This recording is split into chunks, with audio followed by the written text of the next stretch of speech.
Welcome back to another exciting episode where we deep dive into the latest news that is shaping Canada's real estate market and economy. Inflation has risen and is back to the Bank of Canada's 2% target. But what does that mean for interest rates heading into 2025? Meanwhile, Trump's policies are expected to ripple through Canada's GDP and housing sector, creating both opportunities and some challenges. We'll also cover the alarming drop in housing starts, the major insolvency with the developer thinned, and what pending mortgage renewals could mean for millions of Canadians. There is a lot to unpack, so let's get started. Off the top, we are going to be discussing Canada's inflation print that came in this week, hitting 2%, up from 1.6% back in September. The major contributor, the shelter component, does continue to cool though. Mortgage interest costs dropped around 2% and rents are down almost a full percent month over month. The 2% CPI print did come in just slightly higher than expectations, which had pegged it at 1.9%. Keep in mind though that 2% is the target amount for the Bank of Canada. And that looking back, leading up to the pandemic, the 4 months prior to the shutdown, inflation was sitting at 2.2%. So we are well below that today. 2.2% is obviously a bit higher than where we are today. And when we look back to then, the overnight rate from the Bank of Canada was at 1.75%. That's 200 basis points lower than where we are today. This is the last inflation reading prior to the next Bank of Canada interest rate announcement, which is taking place on December the 11th. And looking ahead to that meeting, well, the Bank of Canada, kind of as always, well, they're facing a delicate balancing act. GDP here in Canada was just revised upwards. Inflation is at target. Meanwhile, the US economy is strong and hints that they won't be dropping rates much further. At this point, if you were a betting man, well, 25 basis point cuts looks to basically still be certain, right? That's a lock. What is less certain is if they're going to go for a second jumbo cut at 50 basis points. Either way, 2024, well, we started this year with an interest rate at 5%, and we will end in the mid threes. Now, lastly, as we continue to look forward, as that data changes, what does 2025 have in store for us? Well, markets are only pricing in 2 more quarter point cuts at the first 2 meetings of next year. As of now, the data is pointing to a 3% overnight rate from the Bank of Canada being achieved in March and then staying there for the entirety, the balance of 2025. So if you are renewing your mortgage or obtaining a new one in 2025, expect the Bank of Canada, based on today's information, to bottom out at 3%. So plan accordingly. Interesting information. I think a lot of that will have to depend on what our friends down south do over the next couple of months as well. I think if Trump carries on with a tariff agenda with Canada, we could see interest rates continue to fluctuate as a response to that. But based on ceteris paribus, the things we know to be true today going forward, all things remaining equal, yeah, I tend to agree based on all of the information that is currently coming to us. But let's look at the Trump effect for a second here, because it's something we can't ignore. So how the second Trump presidency will affect Canada's economy is still unknown, right? Though we wanted to share at least a few more insights that we think could be something that you might want to plan accordingly for. So first of all, Canada has never had a recession when the US has experienced real growth at least 2% or more. The potential inflows of immigrants fleeing the mass deportation that Trump has planned will almost certainly head to Canada and probably back to Mexico, but largely Canada will be affected by this. It's kind of unknown as to whether or not Canada will adjust based on its current or most recent announcements regarding its immigration policies. That part's a little bit unknown, especially if they are US citizens that are coming up here. Though if it remains similar to the previous levels of growth in the past few years, it will prop up our GDP. With another focus is on oil. The Keystone XL pipeline could be back in business, and Alberta could experience a bit of a renaissance if this actually goes through and oil starts flowing down that pipeline. The weak Canadian dollar will make foreign investment into Canadian commercial real estate somewhat more attractive just based on the currency fluctuations. And Trump looks to be taking power into a rising real estate market as well.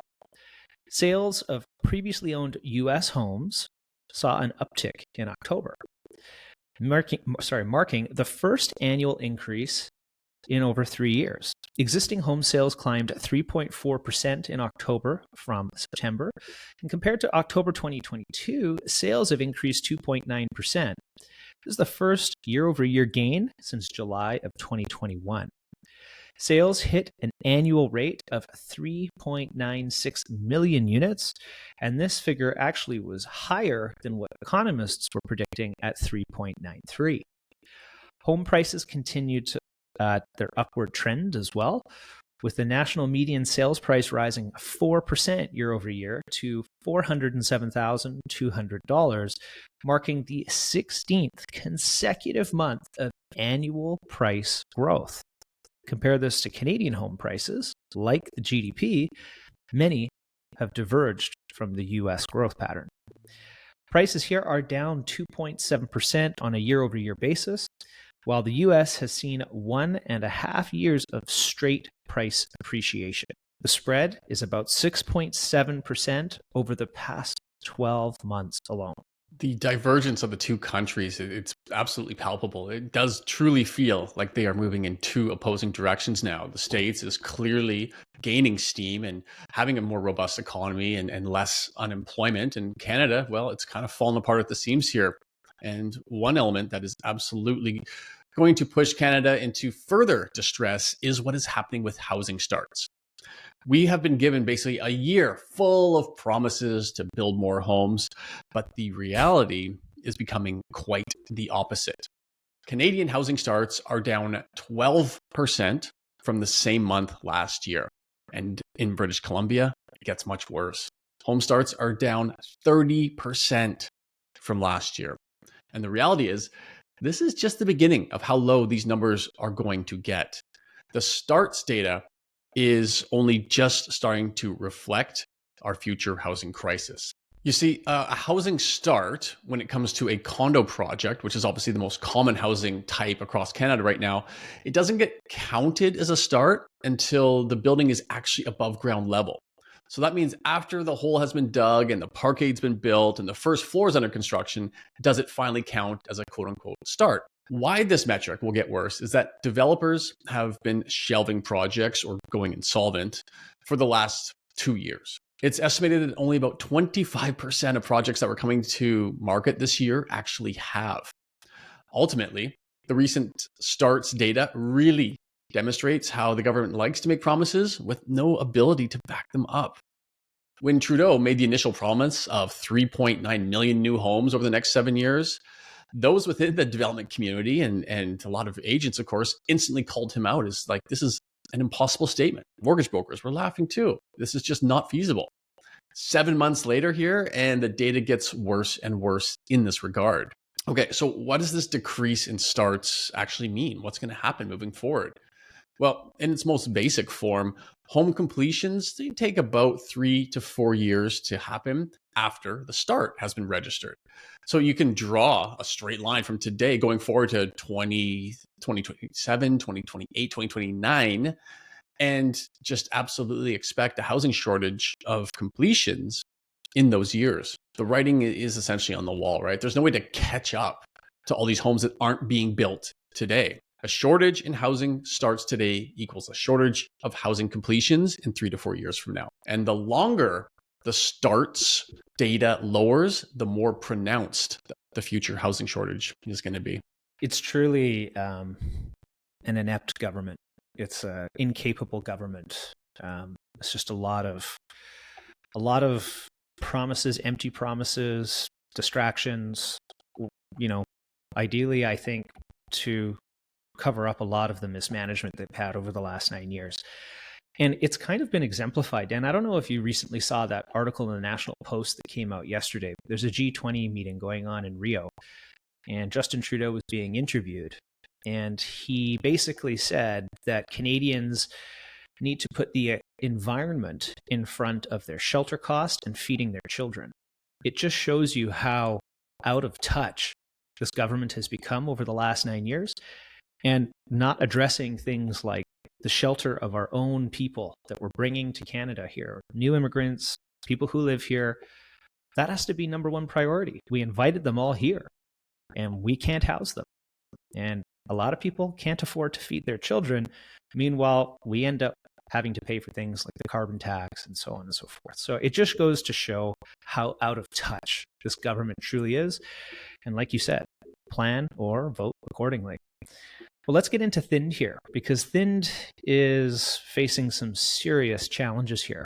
So Burnaby-based developer Thind has had their Surrey project, District Northwest, placed under receivership, according to the Supreme Court of BC, in what is one of the most severe insolvencies that we've seen in Metro Vancouver this year. The project site, located in North Surrey, with land assessed at $65 million, and Toronto-based KingSet Capital holds the mortgage on the property and issued notices to enforce security on August 30th.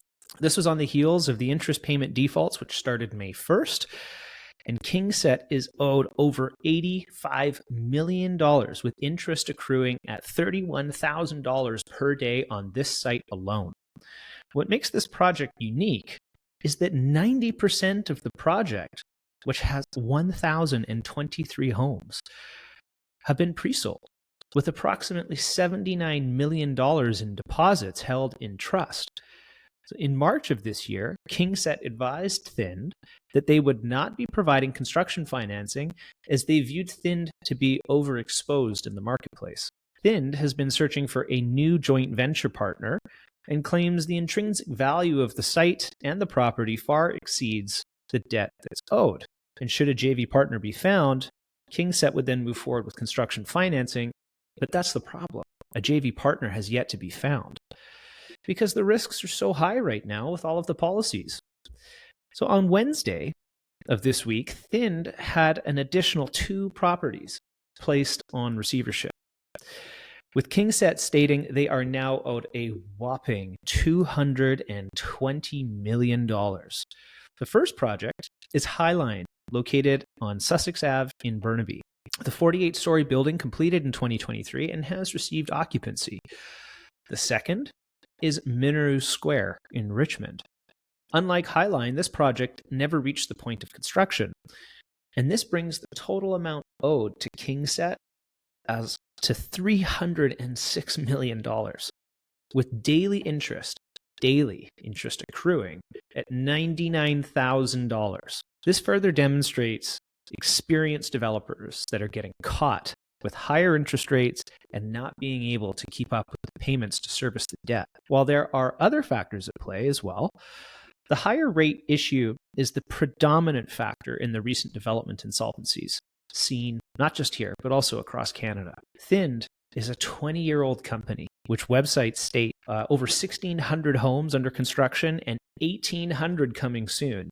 We'll see about that coming soon part. Those future homes are now all in jeopardy, exemplifying the housing shortage that BC will experience in the coming years. Very tough story, and unfortunately a very common story this year and across Canada, right? There's a number of Toronto towers we reported on that went into receivership as well. And I feel like this won't be the last one that we report on. Next up is the good old mortgage renewal cliff, right? This phrase that was dubbed a couple of years ago based on all these people that have to renew their mortgages at higher rates from when they got them originally at basically record low interest rates. And just wanted to kind of provide further updates and get very granular with what this is starting to look like. Because next year, about 23% of all existing mortgages will renew. And that number jumps even further to 31% in 2026. Now, let's be real here. As most mortgages are on 5-year terms, a normal year for renewal is 20%. So at 23%, not a huge difference, but at 31, it is starting to be a notable number here. It does demonstrate the elevated amount of mortgages that will be renewing off of what was record low rates. So what does a renewal look like today for the average Vancouverite? Let's look forward just a little bit here, right? Because we want to talk about mortgages that were taken out, in from about, let's call it mid 2020, when things really dropped, the floodgates kind of opened, and people were buying homes again. If somebody bought $1 million house in April, May, June of 2020, they would have had at the largest end an $800,000 mortgage. Let's say they got that at a 2% fixed rate with a 30-year amortization and a 5-year term. Their monthly payments were $2,954. And when they go to renew in April, May next year, they will have seen their balance drop to about $698,000. Okay, there's $102,000 of pay down that would have happened in that scenario. If renewed based on today's overnight Bank of Canada rate with a new 5-year term and not extending the AM, they're just renewing, you can get about a 4.4% fixed rate today. So that takes their payments up to $3,822. Okay, that's an $868 per month increase, or a 29% jump. I don't know about you, Ryan, but there's not too many 29% raises being handed out left, right, and center across our country here. So this is a big number, right? It does. If you work for the NDP, the political NDP party, they all got about that. But just putting that out there. Oh. But anyhow, well, there's a reason why so many people are going into the public sector right now, right? Security, pretty fluffy jobs from what I keep hearing. But anyway, yes. To not get distracted here, 29% increase, okay? Now, it is also important to keep in mind that anyone who bought 5 years ago, well, based on today's numbers, they've also seen about a 21% appreciation in the value of their home. So in this scenario, if they bought $1 million, that home is now worth $1.2 million. Okay, they've realized $200,000 of tax-free gains on that property. If the payments, the 29-30%, let's call it, increase in monthly payments, should those become unmanageable, the homeowner can still sell at a profit and move into a lower-priced home. Right? Obviously, it's not ideal, but it keeps them solvent and now with manageable payments. So in the example above, should they want to move into a new home that matched their previous monthly payments, they'd be selling at 1.2 and they'd be buying at about $1,050,000. Okay, that would bring their payments back just under that $3,000 a month. They still own a home and can enjoy the stability and ability to continue to pay down principal and create equity for the family. So part of the reason I'm sharing this, of course, is that the mortgage, like, what's the alternative, right? They go into arrears and they just let the bank dictate when they sell.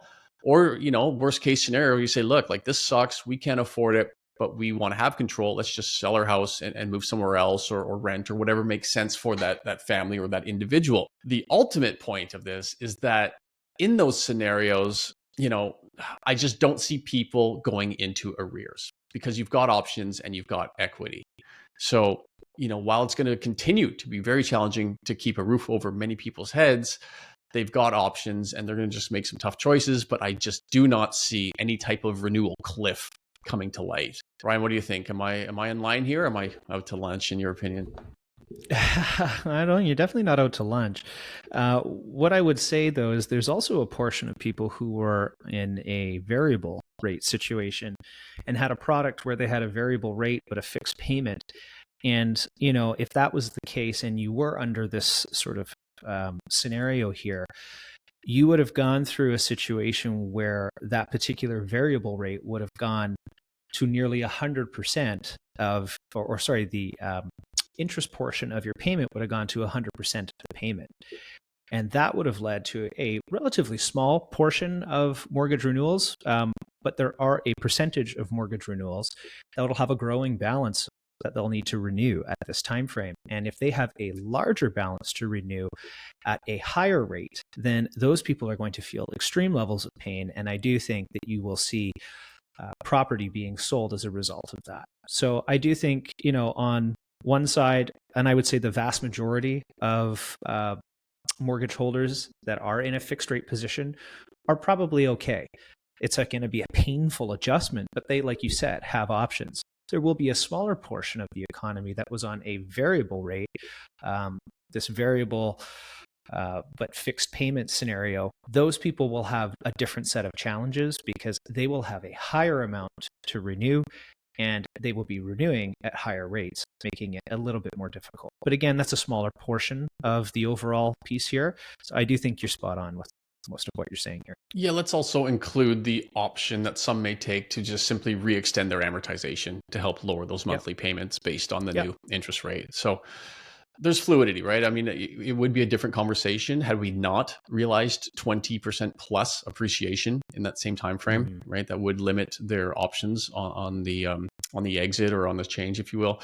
But when you have a bit of, let's call it income or at least padding or equity within that property, it softens the blow slightly.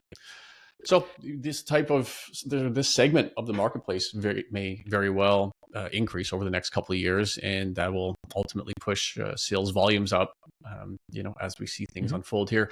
Either way, that's our stance on it today. I think it's pretty important, and we're going to stay on top of it, as these 2+ million mortgages do renew over the next couple of years. Again, our stance, and my stance always has been, we will not see a renewal cliff, in the sense that people won't go deep into arrears. We're not going to see foreclosures, but we are going to see some tough decisions being made. Such is life. Thank you, as always, for tuning in. Lots happening this week, and we will report on what happened next week. Have a wonderful weekend, and we will see you here again then. Thanks. Bye.